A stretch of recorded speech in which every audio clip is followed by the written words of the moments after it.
introduce our players, Cats? Okay. I'll introduce one. Okay. You get the Zerg. Okay. In the top left-hand corner, playing as the red Zerg from Samsung Can, the amazing Solar. Beautiful. Thank you. And he's up 2-0 against this guy in the bottom right position. The blue Terran player from Millennium, it's forGG. Did you watch the last two games, Cats? I watched the first one a little bit. I didn't watch the second one. Yeah, I feel like forGG basically. Oh, look at this. He got wrecked by the. What's up? No, it was just the gas cancel. Okay. That he was being weird. Solar's been extractor tricking a lot in this tournament. Yeah, that's a little bit strange. I'm not exactly sure what that does for him, other than lose him like 4 minerals. That is a really quick drone scout, and he's looking for proxies right now. Solar is actually one of the most active Korean players out there. He plays like every single little tournament that he can. I don't know if you know this. Yeah. I was looking up his match history recently. I think he actually, like 2 days ago, he won. I think it was one of the Zotac EU finals or something like that. I don't know. Like, he basically plays in every online cup. Yeah. Yeah, he basically does. A lot of the Samsung Cam players actually do. So those little tournaments are a lot more competitive. I never play them so much for the money, but if a lot of Samsung Cam players are in it, I go and try to play them, and they're usually pretty small, like $50, $100 tournaments and stuff like that. So I've met Solar and Burning and other Samsung Cam players that are not as well known as the big dogs, but certainly just as good. Like this guy right here. Yeah, Solar's had a pretty good tournament. I feel like at the beginning, some people probably would heard a lot more about Curious, who's already looking at the fourth place match. Whereas Solar, I mean, if he wins this game, he has to play his EVZ against Jaedong in the finals. Yeah, that's pretty nuts. I think Solar could do it if he were to go to the finals. I mean, he would definitely be the underdog, but I don't think Jaedong's a lot better than him. Perhaps again he would be favored, but Solar is a really good player. Yeah. So looking at this game, I guess forGG is gonna open up pretty standard compared to the last games. He played Reaper in all of his games against Jaedong, and that's actually, to your point, it's actually pretty impressive. forGG took out Jaedong very quickly. Pretty much like the only game that he lost was a really short one. And the fact that he's down 2-0 to Solar, I feel like does say a lot about Solar's ability. He's not had any trouble with forGG at all. Yeah, absolutely. That's kind of crazy. Doing a great job microing his links. Last time I faced forGG Reaper, I lost a couple drones for sure. And this is something that Koreans do a lot that people in other regions don't do as much. Get 6 Zerglings, and I was wondering why. And then I played against forGG. Yeah, Stefano lost like 3 or so drones to the first Reaper when he played against forGG yesterday. He had a really rough time. Yeah, Reapers are really good. Even now, Solar's lost 2 drones, and that's against just 2 Reapers, having 6 links out and queens out. A lot of Terran players like Major like to get 1 Reaper, and they're not sure what people get 2 Reapers. Well, if you micro them well, you can usually get their cost worth and more, I think. As far as EU goes, the best Reaper control I've seen is by Bunny. He's quite impressive. Like this little hide and go seek match here from this Reaper just going up and down the cliff. forGG. Yeah, what a try hard, and it's gonna die. Down it goes. Was it worth? I mean, the Reapers definitely were. Well, I mean, just forGG, like the 20 seconds of intense 300 APM micro to save it. Well, Solar was investing right about the same time, I think, microing those links up and down the cliff. making sure one's staying on top. So I don't think it was bad. Plus, forGG's macro is just impeccable. So, you know, if you can afford to do that, sure. But yeah, I was gonna say I think the Reaper should have retreated a little bit earlier, but I don't think that forGG knew the gas count of Solar, and Solar's link speed was definitely a little bit quicker than you usually see it. Yeah, he went fast. I think the first game he went pool then gas, and this game he went actually with his gas just before the pool, almost at the same time actually. But he's getting his evolution chambers pretty quickly, which is nice to see. forGG has actually gone for the barracks before engineering base. So I think he either wants to go for a bio attack, or maybe he's scared of being hit by some sort of heavy 2-base focused play from Solar. Yeah, no base yet. So yeah, I'm not quite sure. We'll see where this leads. Yeah, I'm honestly kind of hoping he doesn't do a repeat of game one. The no engineering bay, no third base build was pretty unorthodox and didn't really get him much. He's doing some good micro versus Zerglings. Does actually grab the queen. He's only lost one Hellion. Oh, going back in is not the best idea though. I mean, there was only 2 drones there. It loses 2 Hellions for nothing. Yeah. Getting a little bit greedy there. Yeah, I think forGG's he's thrown away a lot of Hellions this tournament. that is for sure. Yeah, forGG's control is nowhere near at the level that his macro is. He probably has like one of the best macro Terran play out there, like in the world. His micro, however, lacks, and that's as a result of, you know, just focusing so well on the macro. He's actually just going up to 8 barracks. Oh, he does have the 3rd command center moving out. Still no engineering bays. Okay, they're done. They're finishing now, as I say that. So just late upgrades from forGG, but the lair, you know, he's going to be able to start the 2/2 Solar relatively soon, and he's put this 3rd base up front again. There's actually been a lot of back and forth on which 3rd base Terran players take, and it's usually been the one in the bottom left for this spawn position normally. So this is kind of unusual, I feel. Yeah, this is definitely a more aggressive 3rd base, so I think it depends on what the Terran plans to do.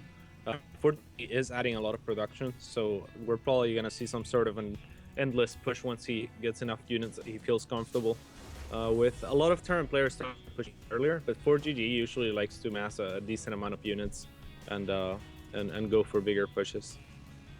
I like it, especially since the rally line, it goes past your 3rd base, so it's easier to defend. And Solar's checking that left side 3rd. He realizes there's nothing there, but I think the Overlord sees the bunker building, so he'll realize the 3rd base is on the right side. Spire's halfway done. His 2/2 starting, so it's a nice upgrade advantage for Solar, which I always think is nice to get as a Zerg, because you're not always able to get your hive very quickly, so it delays that point, I think, where the 3/3 is ahead of the Terran player, or ahead for the Terran player. Yeah, indeed. Yeah, Solar's doing a really good job so far. I mean, not much action really from forGG. 2 medevacs though, heading up to the top. Yeah, see what he can do with these coming in. Starting to drop inside the main base as those Hellions do get picked off at the tower. And he's actually just going for the spawning pool, it seems, right now. He's got it down to half health, so he might be able to stop Zerglings from being made for a little bit. Spawning pool is already being rebuilt in the back of the main base, but forGG, he does a little bit of damage, and these Zerglings actually dying very quickly. Yeah, now he picks up. Loses a medevac full of units, or worth a medevac full of units, but that was definitely worth it for forGG. Not the best overlord spread by Solar there. He identified that a little bit too late, but I think he's still in a pretty decent spot. Yeah, and he's got the 4th base about to finish. I think the one thing, though, with the way that forGG plays his 3rd base is this allows a very short distance between his 3rd and the 4th of Solar. So this, like you said earlier, that big push with all this production he has could come very soon. He might just not stop trying to kill that 4th. Yeah, absolutely. Ouch! This was not for forGG, overextending a little bit too much into the creep, but now Solar doing the same thing and kind of chasing a little bit too far. Yeah. And this is gonna be tough for Solar. Like you said, like the rock distance is so close. It's kind of hard to hold this 4th base. I think it's going to come down a lot to there's a very low Widowmine count, so he just needs to get the Banelings on top of the Marines. And well, he steps up to the Extractor, he's forced back. Widowmine doesn't really get anything. Yeah, Solar might have been able to just push a little bit harder there. And now he goes for it, but oh, forGG has pretty good position there. Solar forced to back. great job at identifying that he has to back and saving those 5 banelings. I would have just tried to kill as much as I could, and then probably not killed a lot. Yeah, it's a tough situation because the creep isn't covering this little pathway. He's even able to get the extractor that delays the gas just a tiny amount. Widowmines take out a few Zerglings, and forGG, he scans, isn't actually killing the creep tumors on the left side, but it looks like Solar's trying to set up a. Well, look, I wasn't sure if he was going to split off and go for some sort of sandwich, but he's focused all the attention here. Yeah, I think you're right. I think that's definitely what he needs to do. Just attacking like he is right now, he's not ever gonna break forGG. He needs to for a flank. Otherwise, forGG is in too good of a position. Even if he loses the front left, and even if he's not watching and loses a bunch to banelings, he just has so much behind him that he'll be able to move. So, yeah, this is not gonna be traits for where forGG can just keep reinforcing that. I think Solar needs to go for a flank and try to crush the army. Yeah, I'm just looking at the army supply. He's up 127 to 82. forGG has so much, and he is coming in from the left side now. Some banelings on the right as well. He needs to kill everything with this attack, but there's still a lot of Marines on the high ground for forGG trying to split, and he says so many Marines left over. Yeah, scans. There's not a lot of banelings left to deal with this Bioforce, and 2-2's finishing as well. And forGG's playing this really patiently up until the boss. He smells blood in the water now. Yes. He smells blood and he kills that 4th base. So there's about 6 or 7 banelings. He's making 7 more. He has his hive halfway done, but I don't know if he's going to be able to actually get anything out of that hive. He's got no bank. Yeah, I don't think so either. That 4th was pretty crucial, and I think had he identified 3rd of forGG being there a little bit earlier, perhaps he would have taken the other 4th. As it stands, holy cow, that's a lot of medevacs. Yeah, I think he had something like 20 the other game. He's at 14 right now. He's still building them. He's at 15. 15 yeah, medevacs the funny and thing 85 about him Marines. is they're all pretty low energy too. It's like he's making them work. Baneling run by. Solar did so much damage in the last game with Baneling run bys, and he does manage to kill off a few SCVs there, but that just allows him to build more Marines. Yeah, and yeah, that's the right call as well to just pull back, and this is gonna be the for Solar if he doesn't crush the army. Well, some decent Baneling hits, but there's still so many Marines left over.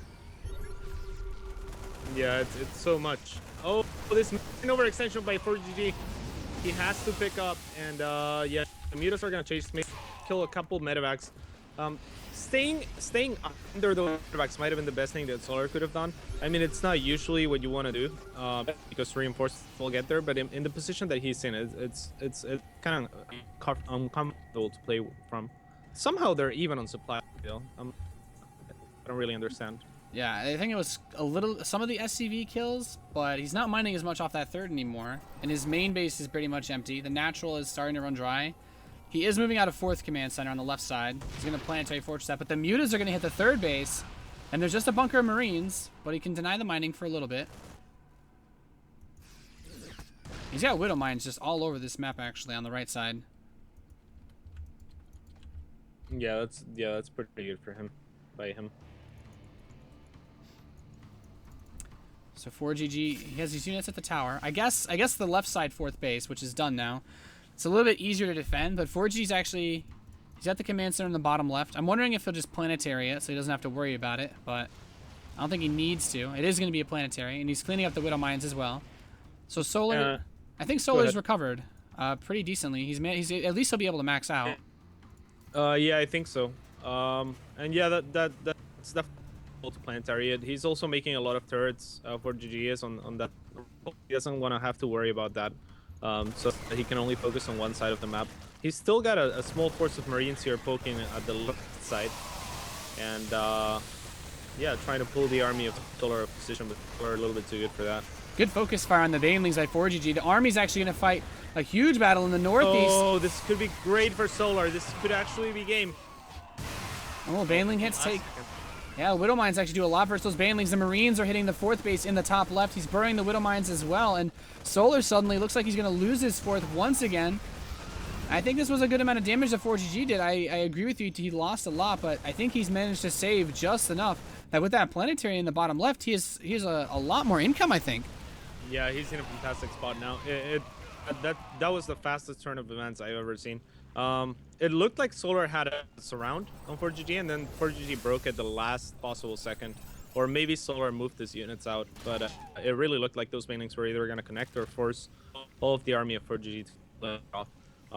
So even if Solar had lost that base, I feel like taking out the army of forGG might have been game over. Yeah, I think I really think it's just becoming an issue of momentum now. forGG starting to switch into Hellbat Thor behind this. He still has a lot of Marines, but low on the Widowmine count might hurt him. Good catch here on some of these Marines. Indeed. What do you think of this? Solar still has a pretty big army. What do you think of the Thor Hellbat being mixed in? I love Thors in this kind of unit composition. Even if the Muta are just forced to magic box, that's not what you want to do with your Muta. So it's I'm not sure why everyone doesn't have Thors, but most people do these days anyway. So I think it's definitely good. As far as the Hellbats go, I don't know. Solar is pretty mainly heavy, so I don't think it's the best choice. I would rather him make more Widow Mines. Fair enough. He's attacking the right side base. The Baneleys take out a lot of the Marines. Medevac's forced to retreat once again. And he's dropping that left base. So forGG has just been denying this fourth all game long, really. He's doing a great job at it. Yeah. I'm actually quite impressed by Solar's ability to stay in this game. Nice baneling connections. Quite well. That base was dying. But I think this might be a little bit too much for Solar. Like you said, not having established fourth, well, now barely, but that's going to be constantly under siege. It's going to be really hard to mine. Yeah, he's getting behind the mineral line as well. He's got the Hellbat soaking up some damage, picks up, and the Mutalisks are on the other side of the map trying to deal with the other drops, so he can't even chase any of these Medevacs.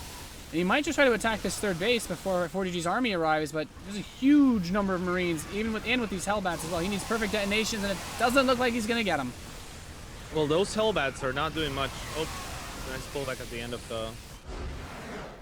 And Solar's going to GG. Yeah, forGG won't go down 3.